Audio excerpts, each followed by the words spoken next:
Padahal dalam hidup pengetahuan itu tidak menolong. Karena yang menolong dalam hidup adalah keterampilan menyelesaikan masalah.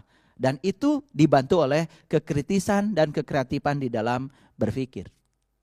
Jadi hasil pendidikan itu sesungguhnya adalah mengembangkan keterampilan berpikir. Itu sebabnya belajar agama pun sebetulnya adalah mengembangkan keterampilan berpikir. Sampai suatu saat pikiran kita itu selaras dengan keinginan dari jiwa yang ada di dalam tubuh kita. Baik, kita lanjutkan dulu ya. Ayat yang ke-71. Nah, setelah diterima nih ya. Musa oleh Khidir menjadi muridnya. Walaupun dengan persyaratan-persyaratan yang seperti tadi, kamu jangan bertanya tentang sesuatu sebelum aku menerangkannya kepadamu. Dengan persyaratan-persyaratan yang semacam itu, kemudian mereka berjalan. Ini ayat yang selanjutnya. Al-Kahfi ayat 71. Maka berjalanlah keduanya, hingga tatkala keduanya menaiki perahu, lalu Khidir melobanginya. Lalu Musa berkata, mengapa kamu melobangi perahu itu? Akibatnya kamu akan menenggelamkan penumpangnya. Sesungguhnya kamu telah berbuat sesuatu kesalahan yang besar. Protes bukan ini? Protes bukan ini? Nah, ini protes pertama Musa kepada Khidir dalam perjalanan belajarnya. Jadi ketika Khidir melubangi perahu, Musa protes. Mengapa kamu lubangi perahu itu? Akibatnya kamu akan menenggelamkan penumpangnya. Sesungguhnya kamu telah berbuat sesuatu kesalahan yang besar. Bayangkan, gurunya sendiri disalahkan. Nanti saya akan memberikan sebuah ilustrasi betapa beda belajar ilmu syariat dengan belajar ilmu hakikat. Nanti kita akan melihat perbedaannya. Tidak bisa terminologi belajar ilmu syariat diterapkan untuk memahami ilmu-ilmu hakikat. Kita lanjutkan dialog berikutnya. Di ayat yang ke-72, Khidir berkata, bukankah aku telah berkata, sesungguhnya kamu sekali-kali tidak akan sanggup sabar bersama dengan aku.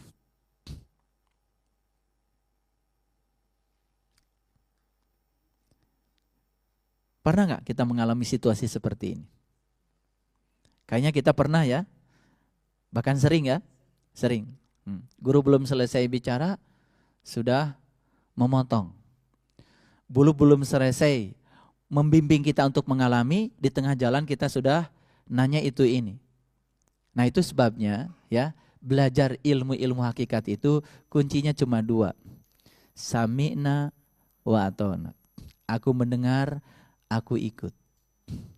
Aku mendengar, aku ikut. Aku mendengar, aku ikut. Itu saja.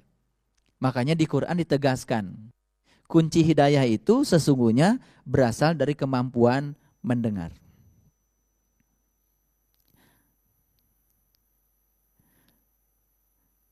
Orang-orang yang mau mendengar dan mengikuti yang dia dengar, maka dialah calon-calon penerima hidayah. Dan di Quran dikatakan lebih tinggi lagi, itu calon ulul albab. Alladzina yastami'unal qaul fayattabi'una ahsanahu ulaika hadahumullah ulaika hum ulul albab. Jadi ternyata ulul albab itu harus dicapai dengan hidayah. Dan hidayah harus dicapai dengan mau mendengar.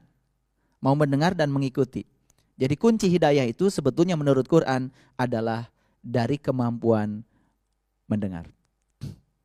Makanya dengarkan dulu sampai selesai, baru ambil kesimpulan. Nah belum selesai orang bicara sudah mengambil kesimpulan, kan biasanya kesimpulannya salah. Coba perhatikan ya, dalam debat-debat kusir. Debat kusir itu debat yang sama-sama tidak tahu. Jadi si A dengan si B sedang berdebat tentang sesuatu hal yang dua-duanya masing-masing juga belum mengalami. Misalkan si A dengan si B berdebat tentang sebuah daerah. Si A belum ke daerah itu, si B belum ke daerah itu. Tapi berdebat tentang daerah itu seakan-akan dua-duanya pernah ke daerah itu. Padahal dua-duanya baru membaca dan apa kata orang. Disitulah sebetulnya gagal paham sering terjadi. Itu yang disebut dengan ya salah persepsi. Baik, kita lanjutkan dulu.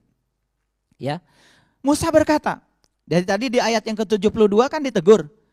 Kata Khidir, Bukankah aku telah berkata, sesungguhnya kamu sekali-kali tidak akan sanggup sabar bersama dengan aku. Itu teguran dari Khidir. Apa jawaban Musa? Di ayat yang ke-73 dari Al-Kahfi.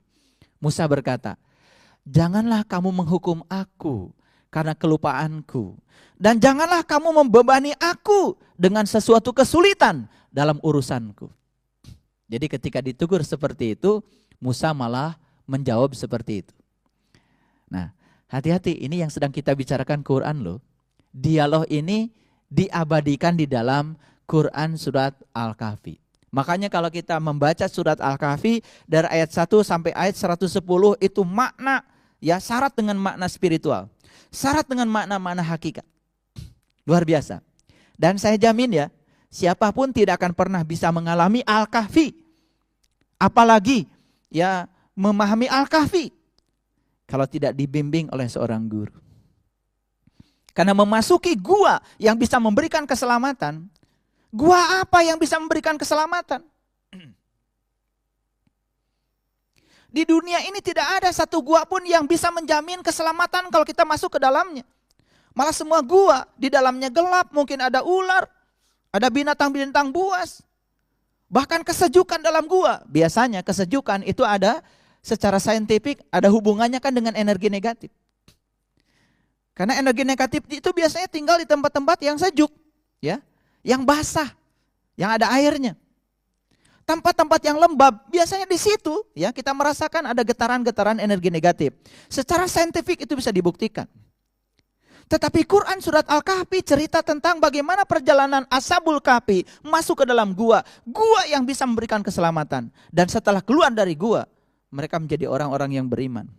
Gua apa yang bisa membuka orang yang tadi tidak beriman menjadi orang yang beriman? Gua apa yang bisa menjamin seseorang yang tadinya tidak memberikan kedamaian, kemudian dia mendapatkan kedamaian setelah keluar dari gua? Bahkan di Quran dikatakan, gua itu bisa di dalamnya menerbitkan matahari.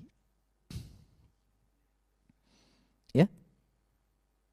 Baru saja kita melewati sebuah fenomena alam yang sangat luar biasa. Yang terjadinya sekitar 152 tahun sekali. Dan otomatis ya, 152 tahun yang akan datang setelah ini, kira-kira Bapak Ibu sudah di mana nanti? Dan pasti deh tidak akan mengalami lagi. Apalagi yang usianya sudah sekarang usianya 70 tahun. Kalau ditambah 152 tahun kan 220 tahun ya. 220 tahun udah kayak apa ya kulitnya. 100 tahun aja kan sudah tidak layak kadang-kadang tubuh ini ditinggali. Peristiwa yang hanya terjadi 152 tahun sekali. Saya tidak akan cerita fisikanya, tapi saya akan mengambil makna terdalam dari peristiwa itu. Karena kita disuruh membaca oleh Allah. Coba perhatikan. Di sini ada matahari. Di sini ada bumi. Di sini ada bulan. Yang namanya gerhana bulan, otomatis kan bulan terhalangi oleh bumi. Bumi kita sedang menghalangi matahari sinarnya sampai di bulan. Itu namanya gerhana bulan. Dan bulan itu lintasannya kan elip, tidak lingkaran, mengelilingi bumi. Otomatis jari-jari, ya, jari-jari lintasan bulan terhadap bumi itu kan tidak sama. Pas terjadinya gerhana, pas ya lintasan jari-jari bulan terhadap bumi itu paling dekat. Itu yang disebut dengan fenomena supermoon. Jadi supermoon itu di mana bulan terlihat lebih dekat kepada bumi. Makanya ukuran bulan biasanya 14-30% lebih besar. Sehingga bulan terlihat begitu indah. Itu fenomena supermoon. Kemudian kan fenomena kemarin disebutnya fenomena super blue blood moon. Jadi ada supermoon 1, ada blue moon 2, ada blood moon 3. 3 terjadi sekaligus. Apa pesannya? Saya tidak akan menjelaskan 3 fenomena itu karena tidak ada relevansinya dengan kajian kita hari ini. Tetapi coba perhatikan, matahari, bumi, bulan, kapan bulan ini gelap? Itu kita terhalangi oleh bumi. Ketika matahari sinarnya tidak sampai ke bulan, bagi saya, mohon maaf ya, kalau perumpamaan ini tidak sama dengan semua orang.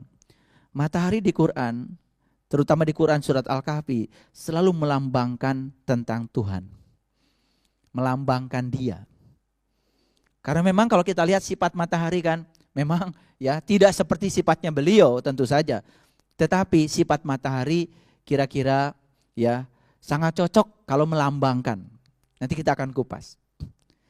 Dan bumi tempat kita berpijak ini melambangkan dunia. Dan bulan itu melambangkan jiwa kita. Coba, kapan jiwa kita kelihatan bercahaya? Ketika matahari sinarnya sampai di bulan. Makanya Ashabul Kahfi itu keluar dari gua bercahaya. Kenapa? Karena selama di dalam gua dia mendapatkan sinar matahari. Tentu saja bukan matahari yang itu.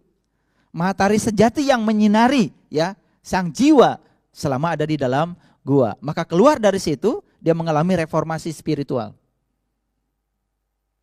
Bayangkan ya, ketika matahari dihalangi bumi, makanya sinarnya tidak sampai kepada bulan. Kapan jiwa ini gelap, gersang, tandus? Kapan? Tepat saat bumi kita, dunia kita sedang menghalangi datangnya sinar matahari itu sampai di jiwa. Pengalaman, begitu terlalu dominan dunia kita, biasanya kan jiwa kita mulai gelisah, mulai resah. Betul enggak? Tapi mulai kita bisa melepaskan ikatan-ikatan kita pada dunia, walaupun tetap berkarya di sini, tapi ikatannya dilepaskan. Kadang-kadang jiwa kita purnama, seperti bulan. Kapan bulan purnama? Tentu saja saat bulan tidak terhalang apapun. Dan melihat bulan purnama kan cantiknya luar biasa. Makanya jangan heran ya, kalau ada orang yang punya kemampuan untuk melihat, ya. Ini ada orang sosoknya putih, bersih dari sisi fisik, tapi enggak ada auranya. Pancaran jiwanya tidak ada. Ada orang yang mungkin sosoknya kulitnya hitam, ya, legam bahkan. Tetapi pancaran sinar dari dirinya itu ada. Ada wibawa Tuhan lah di dalam dirinya. Karena apa? Ketika jiwa mendapatkan cahaya dari Tuhan, maka jiwa itu sedang memerankan dirinya di tubuh ini seperti Tuhan memerankan dirinya di semesta yang besar. Dan itulah kesuksesan hidup sesungguhnya. Coba, di semesta besar ini, ya, segala peristiwa yang kita sebut baik dan buruk terjadi apa adanya. Dan Tuhan tidak menganggap itu baik buruk, karena baik buruk itu penilaian kita. Bagi Tuhan segala peristiwa yang terjadi, terjadilah. Dan itu yang terbaik. Dan segala peristiwa yang terjadi pasti untuk membaikkan semesta ini. Ya, coba. Pernah lihat gak di tayangan televisi ada gajah sedang mencabut pohon-pohon yang besar dengan gadingnya, dengan badannya yang kekar, sampai pohon itu pada tumbang. Karena apa? Mungkin saja dia ingin mengambil daun-daun atau buah-buah yang di atasnya, karena dia tidak punya kemampuan memanjat, dan dia juga tidak bisa berbicara pada monyet. Lalu diruntuhkanlah pohon-pohon itu, setelah tumbang dia bisa makan. Coba, dari sisi kita manusia, itu musibah apa berkah? Dari sisi manusia mungkin kita mengatakan itu adalah musibah, karena pohon-pohon pada tumbang. Betul? Tapi ketika pohon tumbang, berapa banyak rumput yang di bawah pohon berterima kasih pada gajah? Karena apa? Ketika pohon sudah tumbang, sinar matahari yang tidak sampai pada rumput, yang terhalang oleh daun-daun yang sangat rimbun, bisa sampai pada rumput-rumput. Mungkin si rumput mengucapkan terima kasih pada gajah. Mungkin ya, karena rumput menjadi ranum. Ketika kita belajar lebih dalam secara integrasi, secara integral, secara menyeluruh, apa yang terjadi? Semua yang kita sebut salah itu ternyata tidak salah. Betul nggak? Makanya jangan mengatakan sesuatu itu salah. Belum benar saja. Pada akhirnya pasti akan ditemukan ya titik benarnya. Makanya disitulah proses belajar itu terjadi. Perlu kesabaran. Nah dalam ayat ini, dalam dialog ayat ini, ternyata Khidir ini belum sabar ya. Ya, kita lanjutkan dialognya. Maka berjalanlah keduanya, hingga tatkala keduanya berjumpa dengan seorang anak. Maka Khidir membunuhnya. Sekali lagi saya ingin menyampaikan ya, di Quran surat Al-Kahfi itu cerita simbolik itu dari ayat 1 sampai ayat 110 itu sangat padat sekali. Cerita simbolik luar biasa. Ada cerita di ayat yang sebelumnya begini ceritanya. Ingatlah suatu hari di mana gunung-gunung akan diperjalankan. Dan bumi-bumi akan ditanduskan, akan diratakan, akan didatarkan.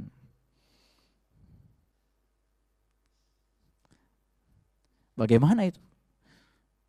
Gunungnya diperjalankan, bumi didatarkan. Dalam bahasa fisik, gimana? Apa yang terjadi? Kan sulit memahaminya. Tapi dalam bahasa spiritual, itu memberikan makna yang luar biasa. Oke, kita lanjutkan dulu. Maka berjalanlah keduanya hingga tatkala keduanya berjumpa dengan seorang anak, maka Khidir membunuhnya. Mungkin ya, dalam bahasa kita aja yang awam, ketika kok Khidir membunuh anak. Kalau kita memahami dengan bahasa biasa, mungkin kita akan protes ya. Akan protes kan? Pasti begitu. Lalu Musa berkata, bisa dibayangkan Musa protes lagi gak sama Khidir? Protes lagi. Apa kata Musa? Mengapa kamu membunuh jiwa yang bersih? Bukan karena dia membunuh orang lain? Sesungguhnya kamu telah melakukan sesuatu. Disalahkan lagi gurunya sama Musa.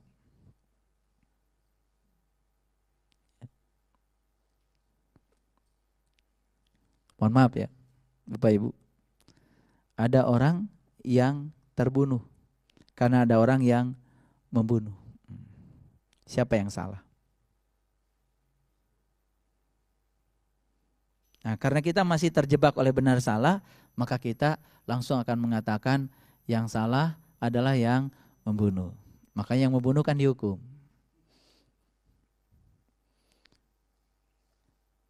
Sekarang dari kacamata semesta, siapa tahu orang yang harus terbunuh ini punya beban karma di masa lalu, sehingga dia memang harus menjalani sebuah peristiwa itu untuk membebaskan hutang karmanya supaya dia lunas. Dari sudut pandang semesta, kan? Betul nggak? Saya bukan melegalkan pembunuhan, tapi kita memang kalau ada yang membunuh, ada yang dibunuh ya, yang membunuh dihukum dari sisi hukum duniawi, ya. Tetapi dari kacamata spiritual bisa jadi ada pelajaran yang lebih dalam. Sehingga kita tidak terjebak pada benar salah. Karena semua yang harus terjadi memang begitulah terjadi. Di balik itu pasti ada pesan yang sedang disampaikan Allah. Nah, kadang-kadang kita tidak pandai untuk mengambil pesannya. Baik, kita lanjutkan, ya. Musa berkata, ya. Jadi ketika Khidir membunuh seorang anak tadi, kemudian Musa protes. Protesnya, mengapa kamu membunuh jiwa yang bersih? Sesungguhnya kamu telah melakukan sesuatu yang mungkar, kata Musa. Apa jawaban Khidir? Khidir berkata di ayat 75, bukankah sudah kukatakan kepadamu bahwa sesungguhnya kamu tidak akan dapat sabar bersamaku. Sudah berapa kali gak sabarnya? 2 kali. Pertama waktu Khidir melobangi perahu. Yang kedua waktu Khidir membunuh seorang anak.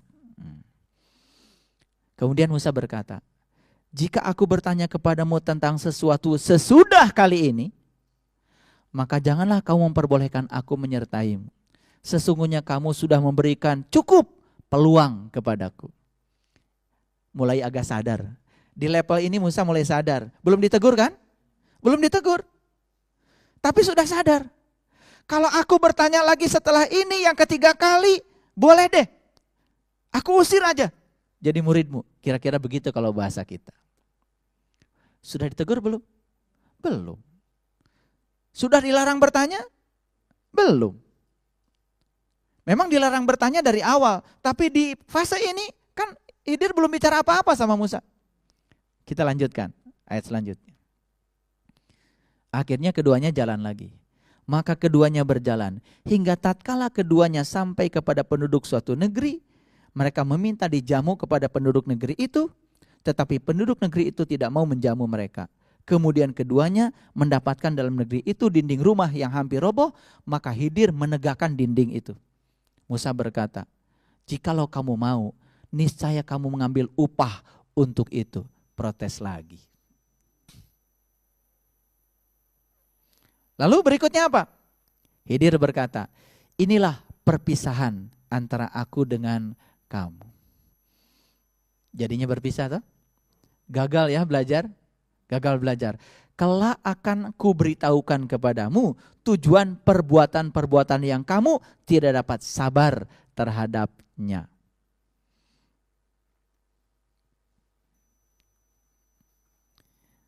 Jadi harusnya sabar dulu. Karena semua perbuatan-perbuatan itu ada tujuannya. Dan itulah cerita simbolik yang sangat luar biasa. Cerita mutasabiat yang sangat luar biasa.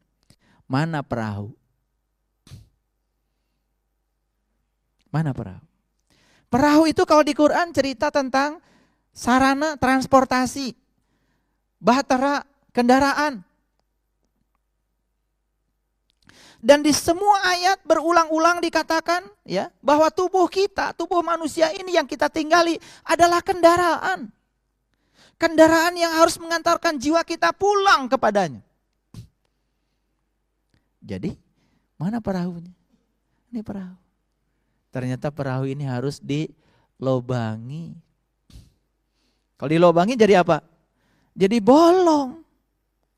Bolong dalam bahasa spiritual, bolong dalam bahasa hakikat, bukan bolong seperti yang kita bayangkan, perahu yang bocor seperti itu.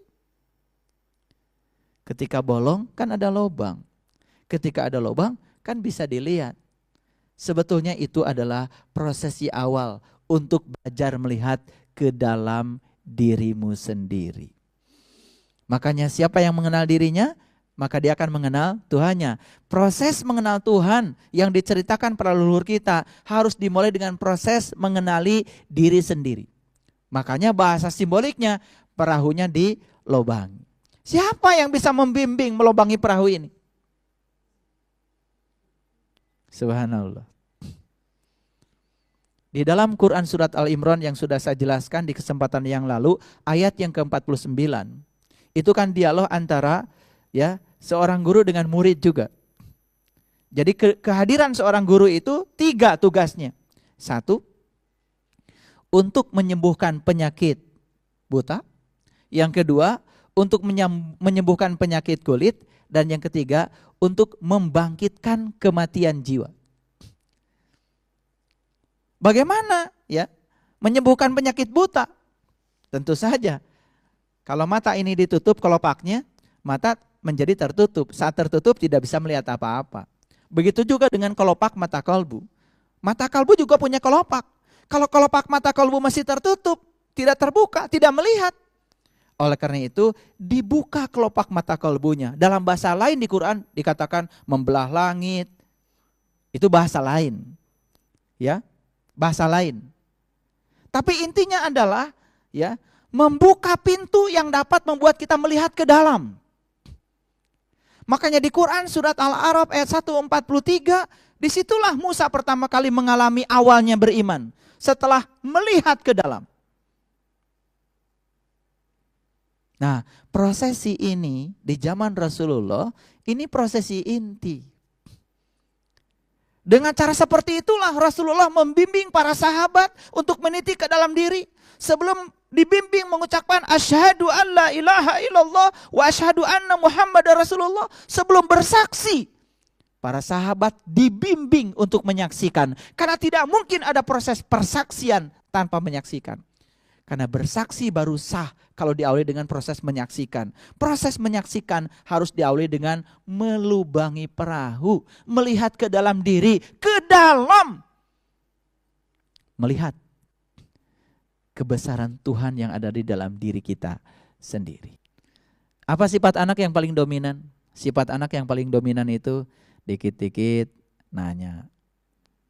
Dikit-dikit nanya. Bukan gak boleh bertanya. Bertanya boleh. Tetapi biarkan semua mengalir dulu, selesai dulu episodenya, setelah selesai baru boleh nanya. Jangan dikit-dikit nanya, belum selesai nanya.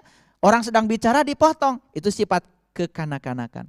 Makanya belajar ilmu spiritual sebetulnya tidak usah terlalu banyak bertanya. Karena apa? Kelak kemudian ketika tingkat amal kita sudah sampai di tingkat itu, maka kita sendiri yang akan bisa menjawab pertanyaan itu.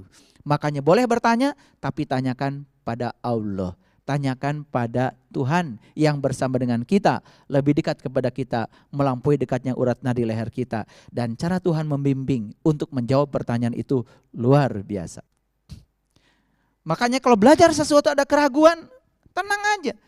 Yang penting jangan lari dari keraguan itu. Tumbuhkan tekad yang kuat untuk membebaskan keraguan dengan cara mengalirkan sebanyak mungkin pertanyaan ke dalam diri kita. Saat kita mengalirkan banyak pertanyaan, maka Tuhan akan melahirkan banyak jawaban. Dan cara Tuhan memberikan jawaban pada setiap orang ternyata sangat beragam. Cara Tuhan meyakinkan setiap keyakinan setiap orang sangat beragam.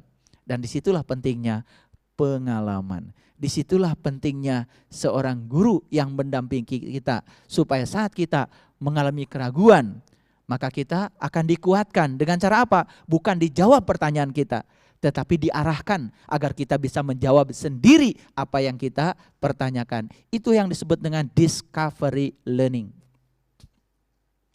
Jadi kalau dunia pendidikan sekarang sibuk dengan discovery learning, problem solving dan lain-lain, di zaman Rasulullah itu sudah terjadi.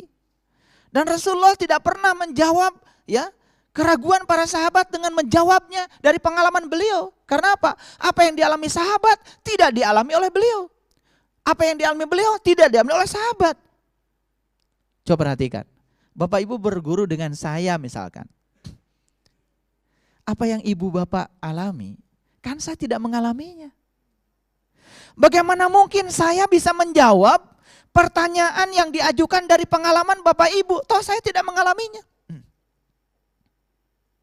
Makanya terus saja mengamalkan ilmunya yang diajarkan guru, kelak kemudian di tingkat kedewasaan tertentu kita akan bisa menjawab sendiri apa yang menjadi keraguan dan pertanyaan kita.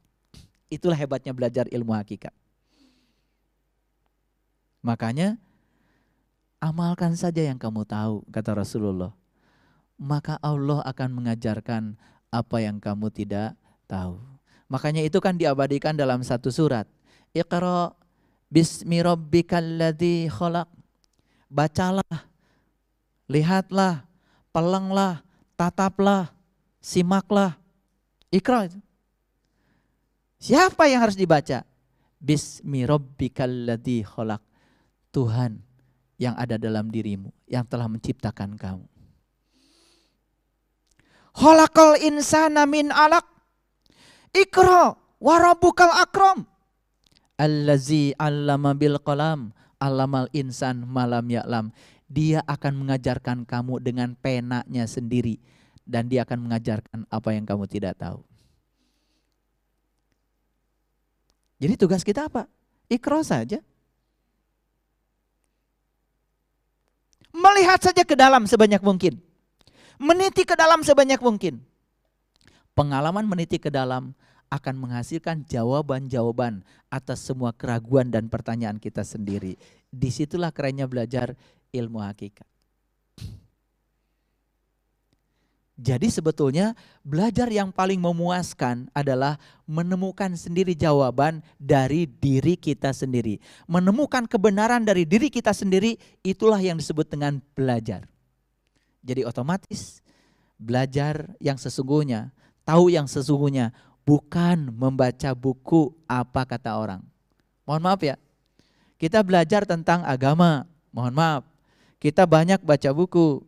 Apalagi ada buku cerita tentang pengalaman seseorang, pengalaman pribadi. Ada orang yang mengalami pengalaman spiritual ditulis dalam bentuk buku.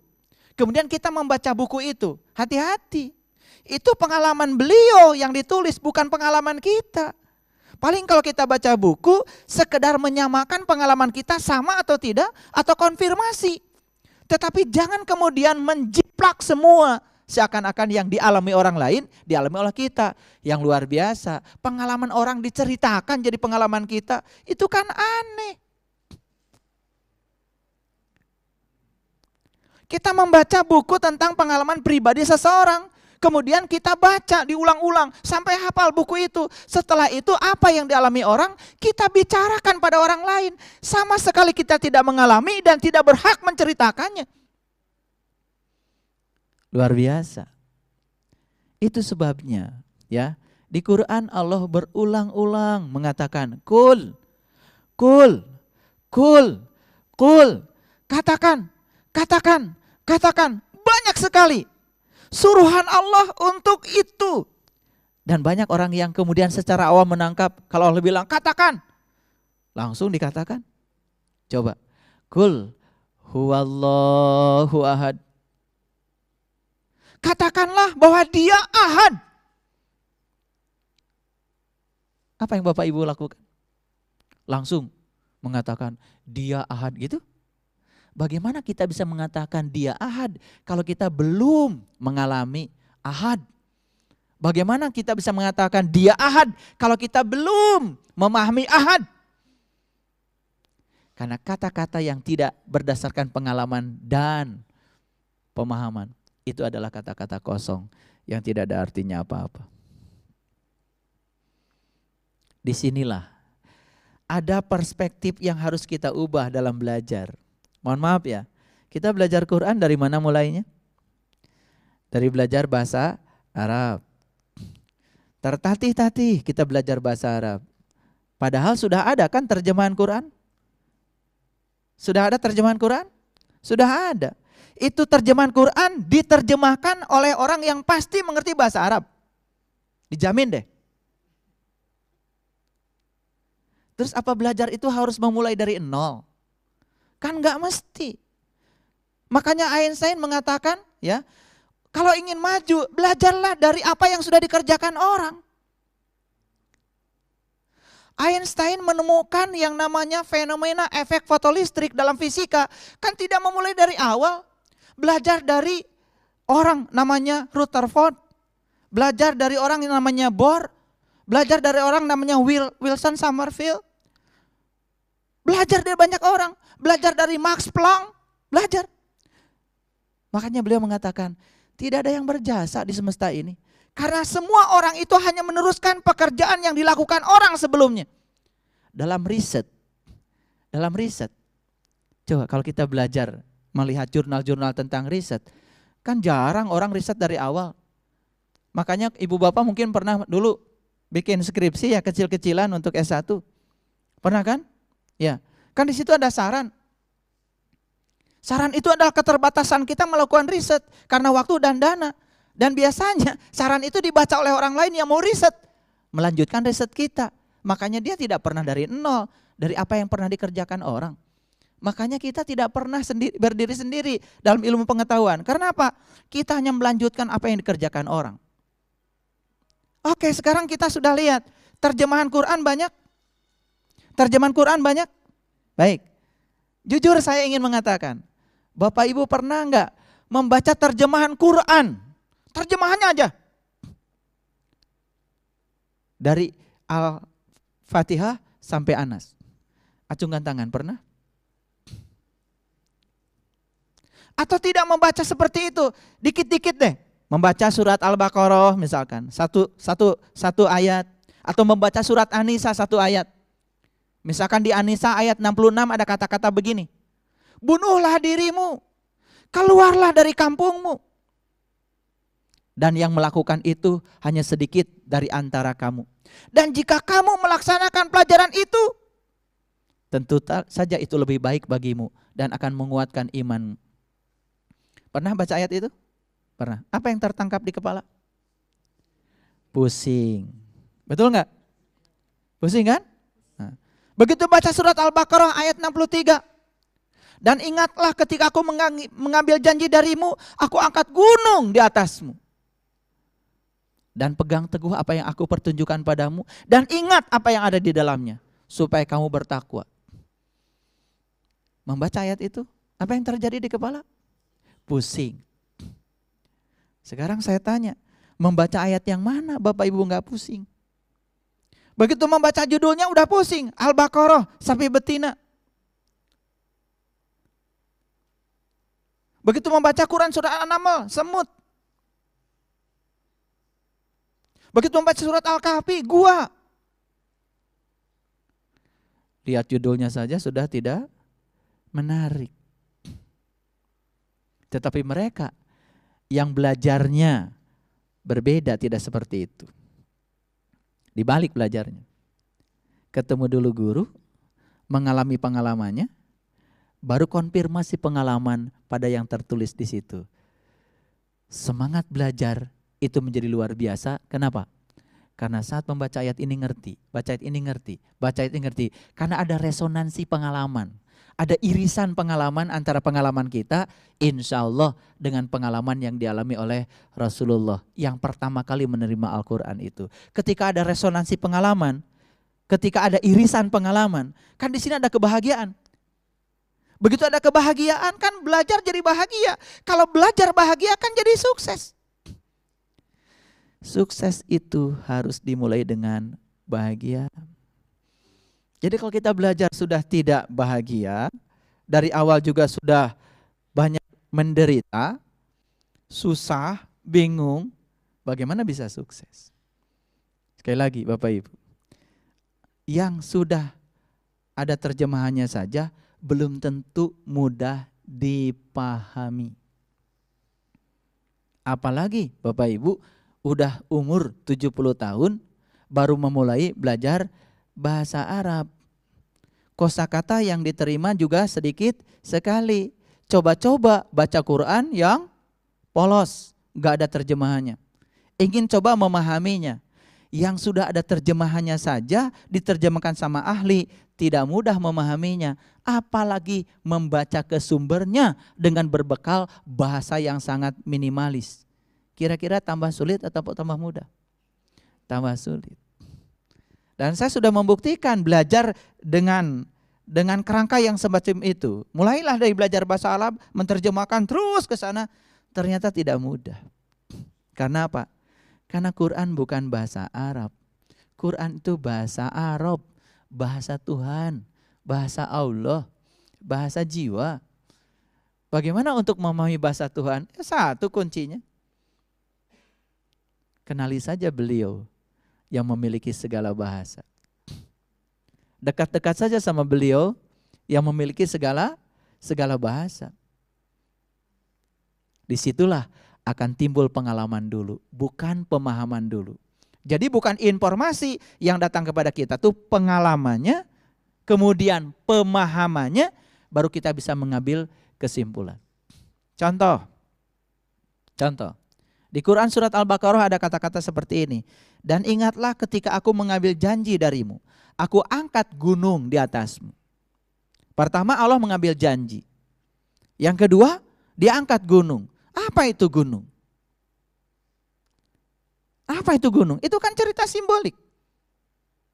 Kok kata gunung di Quran banyak ya? Stop dulu sampai di situ. Cerita kiamat pasti cerita gunung-gunung akan bertembangan seperti anai-anai.